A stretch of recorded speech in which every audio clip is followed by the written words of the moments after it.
সম্মানিত কলিজার ভাইয়েরা, আগে ভিডিওগুলি দেখেন, তারপরে বলবো।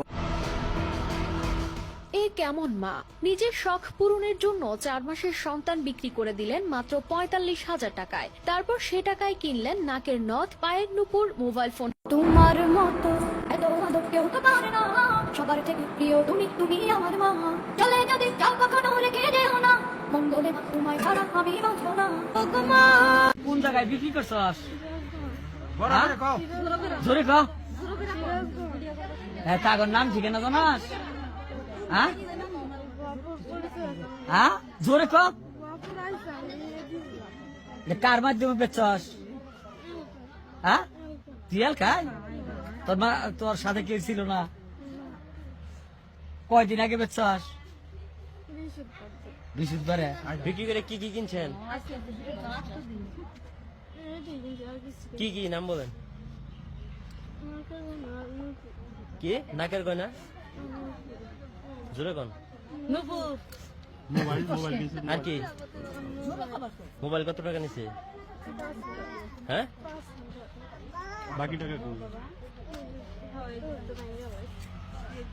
ঘুরতে ঘুরতে নগদ পাওয়া গেছে 1460 টাকা, 40,000 মতো।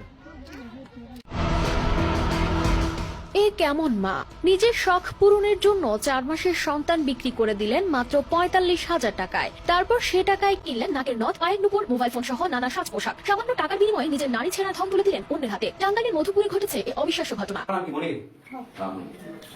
বলা হয় সন্তানের সবচেয়ে নিরাপদ আশ্রয় মায়ের কোল। তবে এই ঘটনায় প্রশ্ন উঠছে, তবে কি মায়ের কাছে সন্তানও নিরাপদ নয়? টাকার লোভ, সম্পর্কের ভাঙ্গন, নাকি মানসিক বিভ্রান্তি? ঠিক কি কারণে এমন ভয়ঙ্কর সিদ্ধান্ত নিলেন এই বুয়াপুর ওইখানে যায় সিরাজগঞ্জের মানুষের কাছে বাচ্চারা বিক্রি করে দিচ্ছে। তারপরে 45,000 টাকা বিক্রি করছে। সেই টাকা দিয়ে নুপুর কিনছে, নাকফুল কিনছে, নতুন কাপড় চোপড় কিনছে, বোরখা কিনছে, তারপর নুপুর বানাইছে, মোবাইল কিনছে।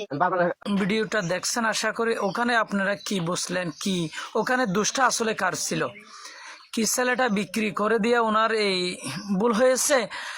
আমি মনে করি যারা এই মেয়েটাকে বিবাহ দিয়েছে তাদের দোষ। কেন?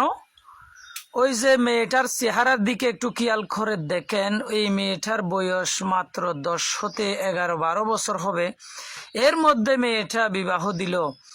এই যে এই মেয়েটার ব্রেনে কি এই ছেলের জন্য মায়া, মোহাব্বত, আদর, স্নেহ জমছে?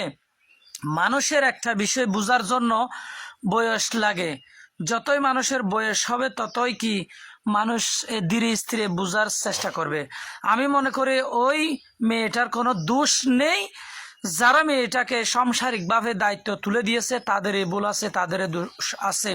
যে সময় তার এই বরপত্তি পূরণ হয়, যে সময় তার আশা বসা পূরণ হয়, এ সময় ওনাকে কি শাশুড় বাড়ি দিয়ে দিচ্ছে।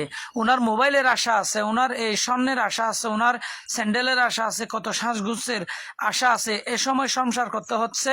এই সংসারের কারণে এই ছেলের জন্য উনি এই কি আশাগুলি পূর্ণ করতে পারছে না। তাদের ব্রেন শক্তি এতটুকু কাজ করছিল না। আমি মনে করি উনি ওনার খেলার সময় বা এই সময় ওনাকে সাংসারিক কাজে দায়িত্ব যারা দিয়েছে তাদের ভুল হতে পারে। এমন মা বাপ যারা আছে, বয়স 18 না হতে যারা জোর করে মেয়ে বিয়া দিতে যাচ্ছেন, তাদেরকে বলতেছি এরকম এই ঘটনা ঘটতে যাচ্ছে শুধু মা বাপের কারণে। আপনারা সতর্ক হবেন। এই ভিডিওটা দেখে সবার মাঝে শেয়ার করে দেবেন। ওকে, ভালো থাকবেন। আল্লাহ হাফেজ।